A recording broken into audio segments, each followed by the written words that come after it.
देखो शैतान कौन है, पहले हमें समझना पड़ेगा। शैतान परमेश्वर के द्वारा बनाया हुआ पहले एक अभिषिक्त करूब था। एक होते दूत, एक सराब, एक करूब। करूब जो थे वो 5 ही बताते कि 5 करूब थे। और जो ये करूब था इसके बारे में यहीजकेल 28 में भी लिखा है और यशायाह 14 में भी इसके विषय में लिखा है, आप पढ़ सकते हैं। तो ये इसको बनाया गया था, स्पेशल रीति से प्रभु ने बनाया था इसको। इसके अंदर सारे इंस्ट्रूमेंट, म्यूजिक फिट था और इसको 7 तरह के मड़ियों से बनाया गया था। 7 तरह के ऐसे बहुमूल्य पत्थर उसमें जड़े गए थे और ये इतना खूबसूरत था और बुद्धि से भरपूर था। और ये क्या करता था, ये हमेशा परमेश्वर के सिंहासन के सामने अपने पंखों को फैलाए हुए खड़ा रहता था और परमेश्वर की आराधना किया करता था। हालेलुया। और ये क्या करता था, लीड करता था उस आराधना को और इसके पीछे करोड़ों दूत परमेश्वर की आराधना करते थे। हालेलुया। और जब ये इतना खूबसूरत था, इतना बुद्धिमान था और कहते परमेश्वर की जो महिमा थी इसके द्वारा फैलाई जाती थी। और एक दिन इसके मन में एक बात आई, कहते ना जब तुम किसी को दूर से देखते हो तो तुम्हें उसके मिलने की चाह रहती है। जब तुम उस व्यक्ति के करीब चले जाते हो फिर तुम चाहते हो कि तुम उसकी तरह बन जाओ। कोई बुरी बात नहीं, लेकिन एक समय आता है जब तुम सोचते हो मैं इसको हटाकर मैं ही इस पोजीशन पे आ जाऊं, वो रॉन्ग है। हालेलुया। तो इस दूत के मन में ये ख्याल आया कि क्यों ना ये सिंहासन, प्रभु तो करता ही क्या है, सारा स्वर्ग तो मैं मेंटेन कर रहा हूं, सारे स्वर्ग की तो देख रेख मैं कर रहा हूं, सारे दूत तो मेरा कहना मानते हैं, क्यों ना ये सिंहासन मेरा हो जाए। उसके मन में ये ख्याल ही आया था। और जो परमेश्वर वो सर्वशक्तिमान परमेश्वर है, उसने सब कुछ बनाया है। और जब परमेश्वर, उसने कहते ना प्रभु एकदम से क्रोध नहीं करता। उसके बाद उसने क्या किया, वो विचार के ऊपर काम करना शुरू कर दिया और उसने बहुत सारे जो दूत थे स्वर्ग के उनको भरमा दिया। कैसे भरमाया, कहते स्वर्ग में भी वो लेन देन करता था। क्या लेन देन था, वो प्रभु की, अभी देखो, अब मैं एक पेन लेके मैं जाके एक व्यक्ति को, है ना, मैं बोलूं कि परमेश्वर ने तुम्हारे लिए बहुत अच्छा गिफ्ट भेजा है, तो ये व्यक्ति क्या करेगा, प्रभु की धन्यवाद करेगा, प्रभु की महिमा करेगा, है ना, और परमेश्वर की वर्शिप करेगा और दिल से रोएगा कि प्रभु मेरा कितना ध्यान रखता है, बोलेगा कि नहीं। तो ये क्या है, अब लूसीफर ने, वो क्या करता था, वो प्रभु का मैसेज लोगों को, दूतों को दिया करता था, वो काम करता था। लेन देन ये था कि वो परमेश्वर की महिमा फिर ये बताता था कि पिता, मैंने उसको बताया जब पिता आपका कितना ध्यान रखता है, और वो बहुत खुश हुआ और आपकी स्तुति की और आपका धन्यवाद किया और आपको महिमा दी, तो वो महिमा लाके क्या करता था, पिता के चरणों में डाल देता था। समझ रहे हैं आप, वो धन्यवाद पिता के चरणों में डाल देता था। लेकिन अब जब उसके मन में पाप आ गया तो उसने क्या किया, उसने कहा ये गिफ्ट मैंने देखा तुम बहुत उदास थे, हाँ, और मुझे बड़ा तरस आया तुम पर, क्योंकि मैं तुमसे बहुत प्यार करता हूं और मैं तुम्हारे लिए ये गिफ्ट लाया हूं। ठीक है, अब ये किसको महिमा देगा, किसके लिए थैंकफुल होएगा, बोलो, मेरे लिए। और मैंने क्या किया, वो परमेश्वर का जो धन्यवाद इसने प्रभु का करना था, प्रभु को महिमा देनी थी, उसकी स्तुति करनी थी, वो सारी मैंने क्या किया, चुरा ली, खुद ले ली। और वो मैसेज, वो धन्यवाद, वो महिमा परमेश्वर तक नहीं पहुंचाई। तो ये सारे काम जो था वो शैतान वो वहां पर करना शुरू हो गया था। और उसने क्या किया, 33%, बाइबल ने लिखा 1/3, 100 में से 1/3 जो दूत थे स्वर्ग में उसने अपने पीछे लगा दिए। और परमेश्वर ने जब उसको नीचे फेंका, अब कितने तरह के स्वर्ग हैं? बाइबल हमें बताती है कि 3 तरह के स्वर्ग हैं। समझ रहे? तो परमेश्वर ने उसको, जहां परमेश्वर रहता था तीसरे स्वर्ग में, वहां से उसको दूसरे स्वर्ग में फेंक दिया। समझ आ रही है? और जब उसको निकाल दिया गया, जब किसी की कुर्सी छीनती है ना, उससे पूछो, जब दूसरा व्यक्ति कुर्सी पे आता है तो उसको ऐसा लगता है ये सबसे बड़ा दुश्मन है मेरा, जबकि उसने कुछ नहीं किया होता है। और अब शैतान को बहुत गुस्सा था कि मैंने तो क्या सोचा था, और मैं तो स्वर्ग से ही निकाल दिया गया। अब वो क्या हुआ? परमेश्वर का दुश्मन बन गया। और केवल वो नहीं बन गया, उसके साथ जो करोड़ों दूत, 1/3 दूत जो नीचे गिरे, वो भी परमेश्वर के दुश्मन बना दिए उसने। और ये सब इन्होंने कहा चलो कोई बात नहीं। उससे पीछे कैसे लगाया था पता है? कि दुनिया में जैसे परमेश्वर की आराधना होती है, मेरी आराधना होगी, और मेरे साथ मैं तुम्हारी आराधना भी करूंगा, लोग तुम्हारी भी वर्शिप किया करेंगे, और हम सब क्या है, दुनिया के, संसार के ईश्वर बन जाएंगे। और ये लालच, अब उनके पास शक्ति तो थी, परमेश्वर के साथ रहे हुए थे तो नकल अच्छी कर सकते थे प्रभु बनने की, समझ रहे? ताकत भी थी, और स्वर्ग का रास्ता भी कहीं ना कहीं जानते थे, समझ रहे? तो लोगों को बेवकूफ बनाना कोई बड़ी बात नहीं थी उनके लिए। और उनके पास वो गुण भी थे, गुण बोलेंगे, वो ताकत, वो बल, वो चीजें जो प्रभु ने उनको दी थी, वो अनॉइंटिंग भी थी उनके पास, वो तेज भी था। और वो लिखा है स्वर्गदूत जो थे वो ज्योति में स्वर्गदूत थे, वो प्रकाश भी था उनके पास, लेकिन वो प्रकाश क्या है?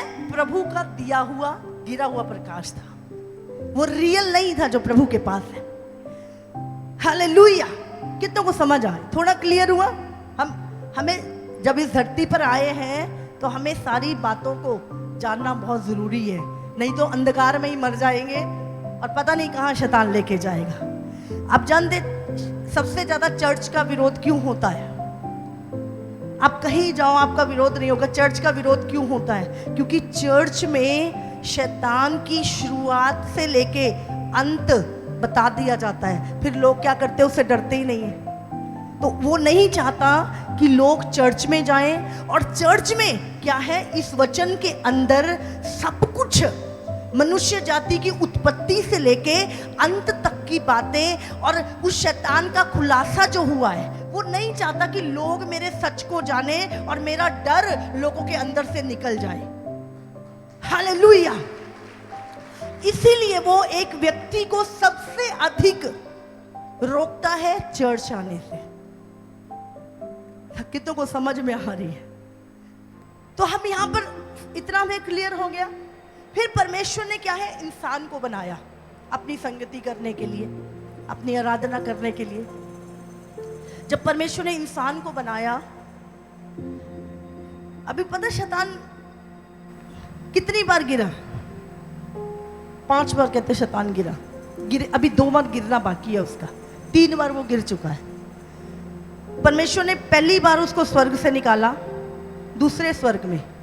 उसके बाद प्रभु यीशु मसीह जब आया और उसने चेलों को जब बोला जाओ दुष्ट आत्माओं को निकालो, तब लिखा है कि जब चेलों ने दुष्ट आत्माएं निकाली तो यीशु ने कहा मैंने शैतान को स्वर्ग से नीचे गिरते देखा। अब वो आ गया है फर्स्ट हेवन में। पहला स्वर्ग कहाँ है? जो ये आपको आकाश दिखता है, जहाँ पे वायुमंडल है, जहाँ पे हवाएं हैं, समझ? ये जहाँ पे बादल है, ये है पहला स्वर्ग। और उसके बाद जो सेकंड हेवन है वो है जहाँ पे गैलेक्सी है, जहाँ पे तारे हैं, जहाँ पे करोड़ों सितारे हैं, वो है सेकंड हेवन। और उसके बाद है थर्ड हेवन, जहाँ पे सब कुछ आत्मिक है। वहाँ पे शरीर में कोई नहीं, सब कुछ वहाँ पे आत्मिक माहौल है वहाँ पर। वो है थर्ड हेवन, जहाँ परमेश्वर रहता है। हालेलुया! जब तक हम नहीं जानते थे दुनिया के विषय में, तब तक हमने कभी बादल भी नहीं देखे थे, हमने कभी आकाश भी नहीं देखा था। लेकिन उसके बाद अभी टेक्नोलॉजी बढ़ी तो हम ऊपर जाना शुरू हो गई। उसके बाद टेक्नोलॉजी और बढ़ी तो लोग स्पेस में जाना शुरू हो गए और पता लगा भी अरे करोड़ों अरबों तारे हैं दुनिया में, है ना, कितनी गैलेक्सी है, कितनी सारी चीजें हैं। तो अब इंसान कहे नहीं नहीं ये दोनों तो ठीक है, तीसरा नहीं हो सकता। हालेलुया। तो आपके कहने से नहीं हो सकता, हाँ तीसरा भी है, तीसरा भी है, और वहीं पे जाने की तैयारी हम कर रहे हैं। हालेलुया, सदा काल के लिए। तो हम यहां पर आपको समझ में, जब परमेश्वर ने इंसान बनाया, फिर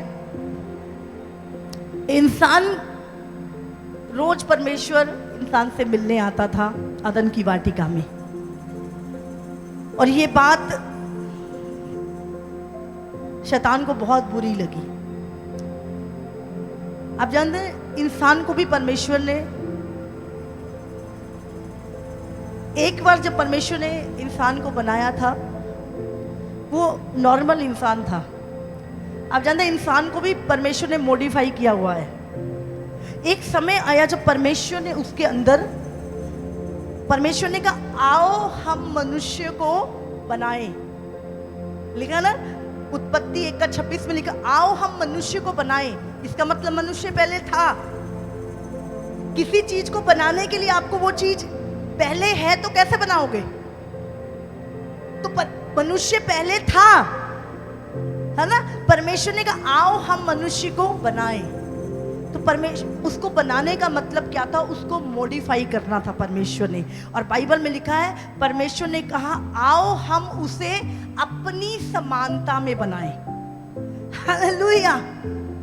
और जब परमेश्वर ने ये डिसीजन लिया कि हम मनुष्य को अपनी समानता में बनाएंगे, तब शैतान को बुरा लगा ये, क्योंकि उसको पता था। और परमेश्वर ने जब उसको अपनी समानता में बनाया, हूबहू परमेश्वर ने अपनी ताकत, अपना बल, अपनी बुद्धि, सामर्थ्य सब कुछ मनुष्य को दी। और उसने कहा जा पूरे जगत के ऊपर तेरा अधिकार है, अब सबको अपने वश में कर ले। तेरे अंदर वो कैपेबिलिटी मैंने दे दी है, वो तेरे अंदर वो चीजें मैंने डाल दी है कि तू सबको वश में कर सकता है। और जब ये बात शैतान को पता चली, उसका तो प्लान कुछ और था कि पूरी दुनिया मेरी आराधना करे। और अगर आदम के पास वो चीजें थी तो इसीलिए शैतान दुश्मन बना और उसने आदम को, हव्वा को पाप में घेर दिया, ताकि वो अधिकार, वो बल, वो सामर्थ्य उसके पास, वो हम पे भी प्रबल ना हो जाए। हालेलुया। तो यहां से ये चीजें शुरू हुई और उसके बाद शैतान हमेशा मनुष्य के पीछे पड़ा रहा। और यहां तक कि उसने वो गिरे हुए दूत, उन्होंने मनुष्य की पुत्रियों के साथ व्यभिचार किया और उनसे जो पैदा हुए बच्चे वो दानव पैदा हुए। आपने बहुत सारे देखे होंगे, हाँ, आधा शरीर मछली का है, ऊपर का धड़ आदमी का है, हाँ, आधा शरीर घोड़े का है, ऊपर का इंसान का है। वो किसी के 8 हाथ, किसी के 15 हाथ, किसी का कुछ अजीब अजीब आपने दुनिया में आकृतियां देखी होंगी। ये सारा जो इंसान का सिस्टम बिगड़ा था, ये उत्पत्ति 6 में बिगड़ा था, जब मनुष्य जाति जो इंसानों की जो औरतें थीं, जो लड़कियां थीं, और स्वर्ग के दूत जो थे, उन्होंने इंसान का भेष बना के मनुष्य की पुत्रियों के साथ जब व्यभिचार किया, तो और उनसे जो बच्चे पैदा हुए वो दानव पैदा हुए। हालेलुया। और बताया जाता है वो 13-13 मीटर लंबे और दीवारों जितने चौड़े हुआ करते थे। और जब परमेश्वर ने देखा पूरी संसार में दैत्यों से भर गई, तो प्रभु ने जल प्रलय भेजा और उस समय के संसार को खत्म किया, लेकिन अपने लिए धर्मी नूह को चुन लिया। और उस धर्मी नूह और उसके 3 बेटे और पत्नी, और फिर से पूरी मनुष्य जाति इस संसार में बढ़ने लगी। हालेलुया। प्रभु ने उसके बाद इब्राहिम को अलग किया अपने लिए, और उससे यहूदी कौम निकाली। देखो शैतान मनुष्य से इतनी नफरत क्यों करता है जानते हो आप? क्योंकि परमेश्वर ने मनुष्य को अपने स्वरूप में बनाया है, अपनी समानता में बनाया है। इसलिए जब वो तुम्हें देखता है, वो परमेश्वर को देखता है, और जब वो परमेश्वर को देखता है वो तुमसे नफरत करता है और तुम्हें मिटाने की कोशिश करता है। हालेलुया।